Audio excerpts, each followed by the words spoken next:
Salam dan bahagia Ibu dan Bapak Guru hebat. Selamat datang di modul Mendidik dan Melatih Kecerdasan Budi Pekerti. Pada kesempatan ini, kita akan membahas materi Budi Pekerti berdasarkan pemikiran Ki Hajar Dewantara, agar kita dapat memahami gagasan Ki Hajar Dewantara mengenai tujuan dan azas pendidikan nasional untuk melatih dan mendidik kecerdasan budi pekerti murid.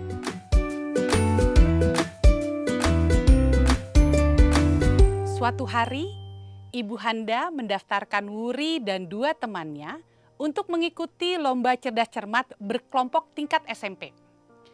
Wuri merasa paling pandai di antara teman satu kelompoknya.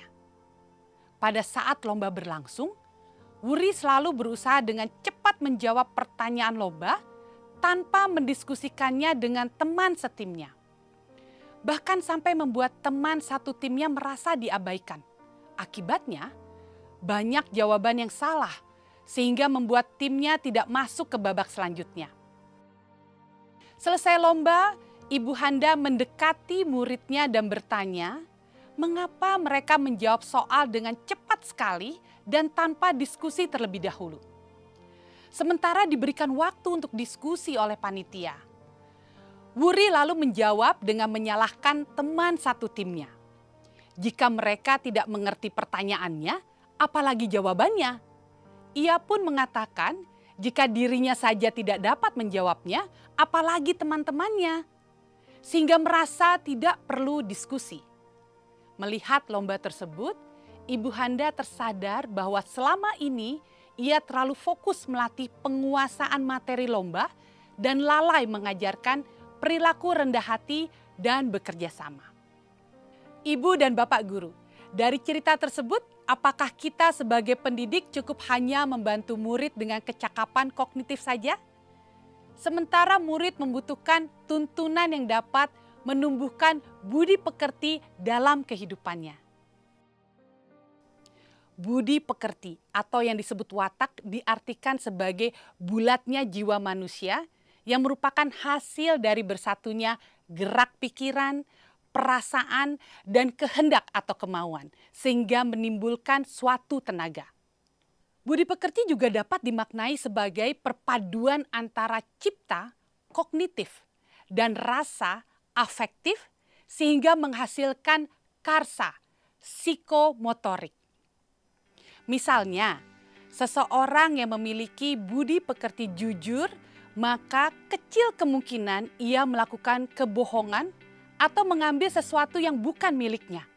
Atau bahkan ia akan merasa terganggu jika melihat ketidakjujuran terjadi di sekitarnya. Kita dapat melihat perpaduan antara pengetahuan atau wawasan tentang kejujuran, kognitif, dan perasaan yang mengikutinya seperti ia merasa gelisah jika ia berperilaku tidak jujur atau melihat perilaku ketidakjujuran di sekitarnya. Afektif, yang kemudian menghasilkan watak atau budi pekerti jujur yang ditampilkan, psikomotorik.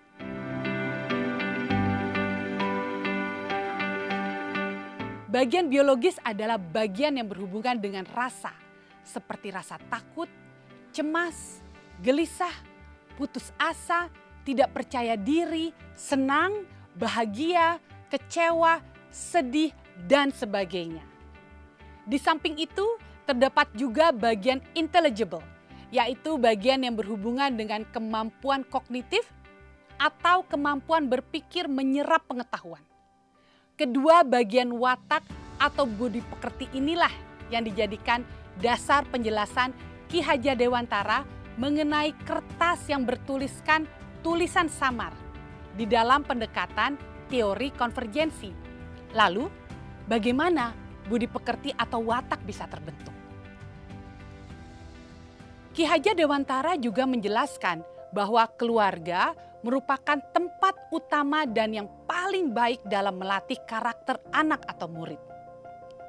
Keluarga menjadi tempat anak atau murid dalam proses menyempurna, menjadi sempurna.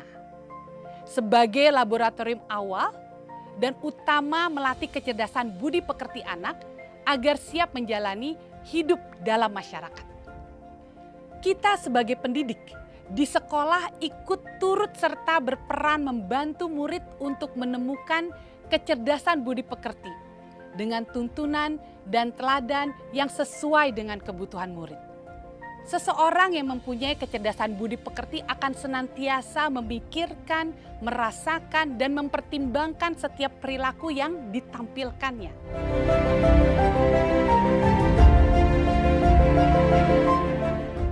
Pendidikan sangat erat kaitannya dengan bagian intelligible dari budi pekerti karena berhubungan dengan kecerdasan pikiran atau berpikir murid yang dapat berubah dari waktu ke waktu serta keadaan tertentu. Murid dapat menumbuhkan kecakapan berpikir atau pikiran dengan baik karena pengaruh keadaan. Salah satu yang mempengaruhinya mungkin saja kita sebagai pendidik yang senantiasa menuntun tumbuhnya kecerdasan pikiran murid. Bukankah kita ketika masih anak-anak saat berusia sekitar 3-4 tahun, kita sedikit demi sedikit berproses memahami sesuatu menggunakan panca indera. Misalnya ketika orang tua atau guru membacakan cerita atau menunjukkan sesuatu, kita menggunakan indera penglihatan, pendengaran untuk berusaha memahaminya. Kemudian kita mencoba mengekspresikan apa yang kita pahami dengan meniru, mengulangi kata dan kalimat yang orang tua atau guru ucapkan sampai kemudian kita dapat mengenal huruf dan tulisannya. Lalu mengembangkannya hingga menjadi keterampilan membaca, menulis dan berhitung. Bahkan memahami isi bacaan, kemudian mampu menceritakan kembali isi bacaan hingga memproduksi bacaan tersebut. Sebagai pendidik, tentu kita menemukan berbagai macam watak murid setiap harinya di kelas. Menemani proses belajarnya, mendampingi tumbuhnya kecerdasan pikirnya, dan membantu murid menemukan budi pekerti atau watak baiknya, serta membantu murid mengendalikan dan memperbaiki watak atau budi pekerti yang kurang baik. Misalnya, di kelas kita menemukan murid yang belum mampu membaca, menulis, dan berhitung. Apakah kita dapat membantu murid untuk mampu membaca, menulis, dan berhitung? Dengan tuntunan dan dampingan yang tepat, kita dapat mengupayakan yang terbaik. Agar murid mampu memahami dan memaknai pentingnya membaca, menulis, dan berhitung bagi dirinya. Sehingga bisa menuntun murid untuk mampu menguasainya. Contoh lain, ketika kita di kelas menemukan murid yang sangat pemalu untuk mengungkapkan pendapatnya. Apakah kita dapat membantunya memunculkan kesadaran akan pentingnya menjadi lebih berani untuk mengemukakan pendapatnya di kelas? Kita dapat membantunya untuk menggali potensi kecerdasan budi pekerti di dalam dirinya. Dengan membuatnya sadar alasan dan tujuan mengapa penting untuk berani. Akal, mengasah perasaan dan perilaku yang membuatnya berpikir, rasa, dan memunculkan kehendak, karsa, untuk kemudian mempertimbangkan perilaku berani, mengungkapkan pendapatnya. Memahami kemampuan kodrat anak atau murid sebagai individu yang sadar mampu memikirkan, memahami, merasakan, berempati, berkehendak, dan bertindak semestinya dapat kita tanamkan dalam benak kita sebagai pendidik. Agar murid mampu berefleksi, memberikan makna dari pengalaman-pengalamannya untuk mengenal dirinya. Maka murid dapat menjadi manusia atau individu yang merdeka, berakal budi yang menentukan keberadaan dan jati dirinya. Mari kita refleksi bersama.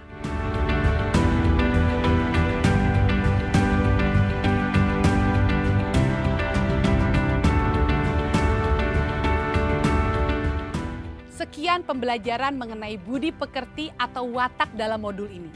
Semoga materi ini dapat memantapkan setiap langkah kita dalam menjalankan tugas sebagai pendidik semakin bermakna. Selamat belajar Ibu dan Bapak guru hebat, salam dan bahagia.